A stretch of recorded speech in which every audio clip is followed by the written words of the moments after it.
తరగతిలోని ఆహారం అందులోని అంశాల గురించి చెప్పుకుంటూ అందులో ఉన్నటువంటి ముఖ్యమైన అంశాలు మనం తీసుకునే ఆహార పదార్థాలు ఎక్కడ లభిస్తాయి, ఎందులో ఎక్కువ ఉంటాయి అనేది మనం గుర్తిద్దాం. అందులో మొదటిది ఏం చెప్పుకున్నాం మనం, పిండి పదార్థాలు లేదా కార్బోహైడ్రేట్స్. పిండి పదార్థాలు లేదా కార్బోహైడ్రేట్స్ లభించే ఆహార పదార్థాలు ఏమిటి? ఒకటి బియ్యం, అదే మనం అన్నం వండుకోవడానికి ఉపయోగపడించేది, సజ్జలు, బంగాళాదుంపలు, చెరకు, బొప్పాయి, పుచ్చకాయ, మామిడి, మొక్కజొన్న, గోధుమలు. వీటిలో పిండి పదార్థాలు ఎక్కువ ఉంటాయి, ఎక్కువ శాతం ఉంటాయి కూడా. అందుకే మనం పిండి పదార్థాలు అనగానే మనం తినే అన్నం అంటే బియ్యం ఎక్కువగా మనం పొద్దున్న, మధ్యాహ్నం లేదా సాయంత్రం లేదా 2 పూటలు మనం అన్నాన్ని ఆహారంగా తీసుకుంటాం. లేదా ఉత్తర భారతదేశంలో అయితే గోధుమలు అంటే రొట్టెలు ఎక్కువగా ఆహారంగా తీసుకుంటాం. అంటే చపాతీలు అయితే పరోటాలు లాంటివి అంటే గోధుమ పిండితో లభించేవి.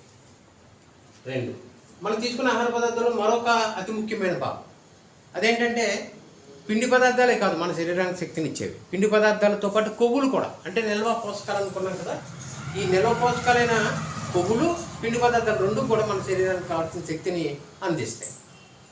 అందువల్ల కొవ్వు పదార్థాలు ఎక్కడ ఎక్కువగా లభిస్తాయి. కొవ్వు పదార్థాలు అంటే యాక్చువల్గా చెప్పాలంటే మొక్కల నుంచి లభించే పోషక పదార్థాలు ఉన్నాయి, అలాగే జంతువుల నుంచి లభించే ఆహార పదార్థాలు కూడా కొవ్వులు ఉన్నాయి. మొక్కల నుంచి లభించేటువంటి పోషకాల్లో ఉన్నటువంటి కొవ్వు పదార్థాలు మొక్కలు ఎక్కడి నుంచి లభిస్తాయి? వేరుశనగ. అంటే యాక్చువల్గా వేరుశనగనే కాదు, అన్ని రకాల గింజల్లో కూడా పొద్దుతిరుగుడు పువ్వులో కానీ, అంటే పొద్దుతిరుగుడు గింజల నుంచి కానీ, లేకపోతే నువ్వుల నుంచి కానీ, లేకపోతే ఆముదాల నుంచి కానీ, లేకపోతే కొబ్బరి నుంచి కానీ తీసేటువంటి అన్ని రకాల నువ్వుల్లోనూ, అంటే అన్ని రకాల నూనెల్లోనూ, అంటే అన్ని రకాల గింజల్లోనూ, లేదా బాదం పప్పు లాంటి వాటిల్లోనూ మనకి ఈ కొవ్వులు ఎక్కువగా లభిస్తాయి. ఇవి మొక్క నుంచి లభించేటువంటి ఫ్యాట్ బాడీస్ అంటే కొవ్వు పదార్థాలు. అలాగే జంతువుల నుంచి లభించేటువంటి కొవ్వు పదార్థాలు. జంతువుల నుంచి లభించే కొవ్వు పదార్థాలు ఎక్కువగా మనకి చేపలు, మాంసం, లేకపోతే గుడ్లు, పాలు, వెన్న ఇలాంటివన్నీ కూడా జంతువుల నుంచి లభించేటువంటి కొవ్వు పదార్థాలు. సో టోటల్గా ఈ పిండి పదార్థాలు లేదా ఈ కొవ్వు పదార్థాలు మనకి శక్తిని ఇవ్వడానికి ఉపయోగపడతాయి. సో శక్తి ఎందుకు ఉపయోగపడుతుందో మనం గుర్తించాం. శక్తి ఎందుకు ఉపయోగపడుతుంది అనుకున్నాం? శక్తి మన శరీరంలో వివిధ క్రియలను సమర్థవంతంగా నిర్వహించడానికి ఉపయోగపడతాయని చెప్పుకున్నాం. రెండో పదార్థం ఏంటో మనం తెలుసుకున్నాం, అదేంటంటే మాంసకృత్తులు లేదా ప్రోటీన్. ఈ ప్రోటీన్లు ఎందుకు ఉపయోగపడతాయి చెప్పుకున్నాం. ఎందుకు సో విటమిన్లు మనకి చాలా రకాలు ఉన్నాయి, కానీ మనం ప్రాథమికంగా 6 తరగతుల్లో తెలుసుకునే విటమిన్లలో విటమిన్ ఏ అంటే ఈ విటమిన్ ఏ లోపం మనకి దేంట్లో కనిపిస్తుంది అంటే కంటికి సంబంధించిన వ్యాధులు, అంటే దృష్టి లోపంలో చాలా రకాలు ఉన్నాయి. ఈ లోపాలన్నీ కూడా విటమిన్ ఏ లోపం వల్ల మనకు కలుగుతుంది. అంటే విటమిన్ ఏకి సంబంధించిన ఆహార పద్ధతులు మనకి ఎక్కువ ఎలా లభిస్తాయి అంటే పాలు, బొప్పాయి, క్యారెట్, మామిడి, బీట్రూట్, ఫ్రెష్ వెజిటబుల్స్ అన్నింటిలో కూడా విటమిన్ ఏ ఎక్కువగా లభిస్తుంది. 2 విటమిన్ బి, అంటే బిలో చాలా రకాలు ఉన్నాయి. B1, B2, B3, B6, B12 లాంటి విటమిన్లు. ఇవన్నీ కూడా మనం నిత్య జీవితంలో రోజువారీ తీసుకునే అన్ని రకాల పోషక పదార్థాల్లోనే లభిస్తాయి. కానీ ఎక్కువగా మనకి ఈ గోధుమ, కాలేయం, బియ్యం. కాలేయం అంటే ఈ చేపలు లేదా మాంసాలు ఉండేటువంటి ఈ లివర్, కాడ్ లివర్ ఆయిల్ అంటాం, అందులో కూడా ఎక్కువగా లభిస్తుంది. ఇంకా బియ్యం అంటే పాలిష్ రైస్ కాదు, పాలిష్ పెట్టిన వాటిలో ఎక్కువగా ఈ బి కాంప్లెక్స్ సంబంధించిన విటమిన్లు ఉంటాయంట. అంటే బియ్యపు గింజ మీద తొక్క ఉంటుంది, ఆ తొక్క అంటే మనం ఈ పాలిష్ చేసినప్పుడు ఏమవుతుందంటే ఆ పైన తొక్క కూడా లాగేస్తాం. అంటే పైన పొట్టు కాకుండా పొట్టు కింద మళ్ళీ ఇంకొక బియ్యపు గింజ మీద పొర ఉంటుంది, అందువల్ల అది మనకు బ్రౌన్ కలర్లో కనిపిస్తుంది. ఇప్పుడు మనం కొనుక్కునే బియ్యం అన్నీ కూడా పాలిష్డ్ బియ్యం, అంటే ఆ పైన పొరను కూడా ఒలిచేస్తున్నాం. సో ఆ పొరలోనే మనకి ఎక్కువగా B1, B2, B3 లేదా B6, B12 లాంటి విటమిన్లు అన్నీ ఎక్కువగా లభిస్తాయి. ఇంకా సి విటమిన్ అంటే పుల్లగా ఉందంటే అందులో సి విటమిన్ ఉందని అర్థం, ఆస్కార్బిక్ యాసిడ్ అనమాట. అందులో అయ్యే కాకుండా కమలాలు లేదా టమాటా లేదా జామ లేదా నిమ్మ, ఉసిరి, పచ్చిమిర్చి ఇలాంటి చింతపండు లేదా పుల్లగా ఉందంటే ఆస్కార్బిక్ యాసిడ్ ఉందని. ఆస్కార్బిక్ యాసిడ్ అంటే విటమిన్ సి అనమాట. విటమిన్ సి లోపం వల్ల మనకి స్కర్వీ లాంటి వ్యాధి కలుగుతుంది. వాటి గురించి మళ్ళీ మనం విటమిన్ గురించి చెప్పినప్పుడు మనం మళ్ళీ డిస్కస్ చేసుకుంటాం. సో విటమిన్ సి అనేది వీటిలో అంటే పుల్లగా ఉన్న ఆఖరి చింతచీవుల్లో కూడా విటమిన్ సి పుష్కలంగా మనకు లభిస్తుంది. అంటే యాక్చువల్గా విటమిన్ సి మనకి ఎందుకు ఉపయోగపడుతుంది అంటే మన శరీరంలో అంతర్గత గాయాలను తగ్గించడంలోనూ, అలాగే మన శరీరంలో ఫ్రెష్గా తాజాగా ఉండడంలో, వెంట్రుకలు నిగారింపులో ఉండటంలోనూ, చర్మం అంతా బ్రైట్గా కనిపించడంలోనూ, తర్వాత ఇంటర్నల్ వుండ్స్ తగ్గడంలోనూ అన్నిటిలోనూ కూడా విటమిన్ సి ప్రముఖ పాత్ర వహిస్తుంది. Next vitamin D. ఈ విటమిన్ డి పాలు, కాలేయం, గుడ్లు, చేపలలో ఎక్కువగా లభిస్తుంది. అంతేకాకుండా సూర్యకాంతిలో విటమిన్ డి మన శరీరంలో ఉన్నటువంటి కొలెస్ట్రాల్ విటమిన్ డిగా కన్వర్ట్ అవుతుంది. ఆ విషయం మీకు తెలుసు కదా. ఎందుకంటే పుట్టిన పిల్లల్ని మనం ఉదయం సూర్యకాంతిలో కనీసం ఒక అరగంటన్నా మనం కూర్చోబెడతాం. దానివల్ల అంటే పడుకోబెట్టుకుంటాం వాళ్ళు. దానివల్ల ఏంటంటే విటమిన్ డి, సన్లైట్లో ఉన్నటువంటి సూర్యకాంతి మన శరీరంలో కొలెస్ట్రాల్ విటమిన్ డిగా మారుతుంది. విటమిన్ డి మన శరీరానికే చాలా అవసరం. వివిధ వ్యాధి నిరోధక సామర్థ్యంలో కానీ లేదా ఎముకలు, కాలేయం అభివృద్ధిలో కానీ ఈ విటమిన్ డి అనేది ప్రముఖ పాత్ర వహిస్తుంది.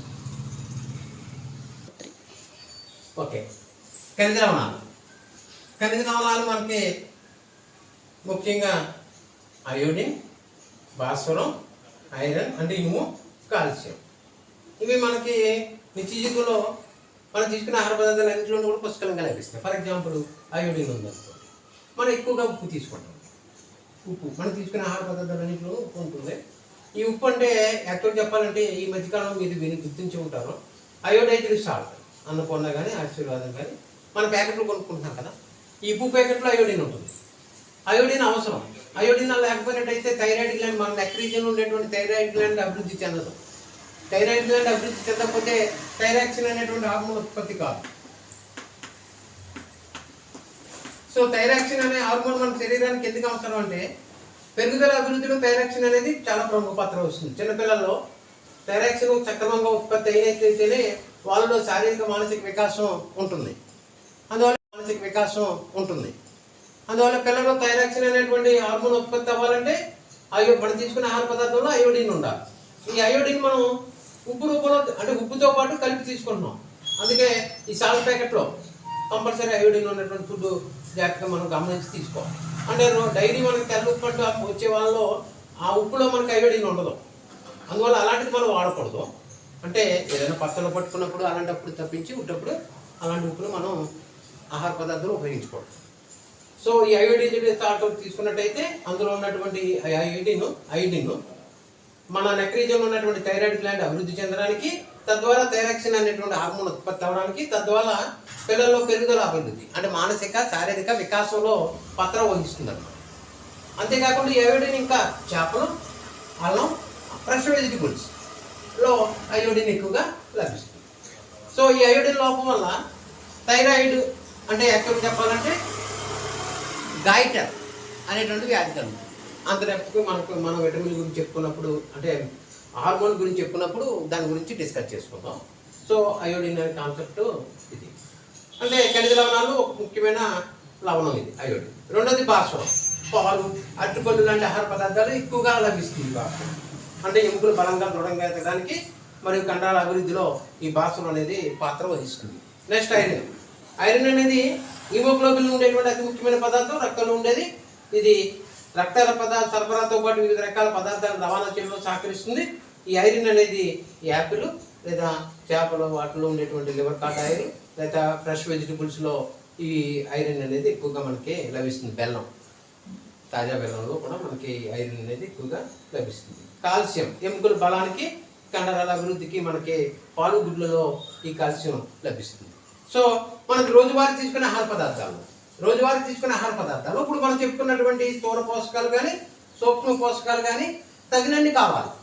అందువల్ల మనం తీసుకునే రోజువారీ మన శరీరం ఉపయోగించుకునే ఎనర్జీకి కావాల్సిన పోషకాలని కలిగిన ఆహారాన్ని సంతులిత ఆహారం అంటాం.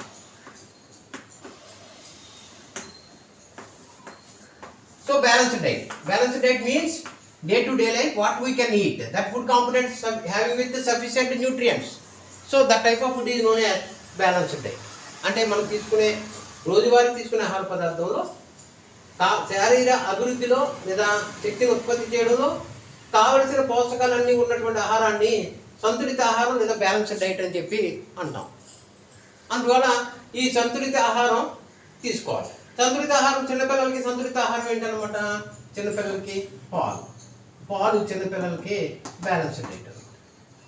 అందువల్ల రోజువారీ తీసుకునేటువంటి పోషకాలు కొన్ని కారణాల వల్ల అంటే వివిధ కారణాల వల్ల కావలసిన పోషకాలు తగు పాలలో కనుక లేకపోవడం వల్ల అంటే సంతులిత ఆహారం రెగ్యులర్గా లేదా ఒక కనీసం 10-15 రోజుల కన్నా రెగ్యులర్గా కావాల్సిన పోషకాలు లేని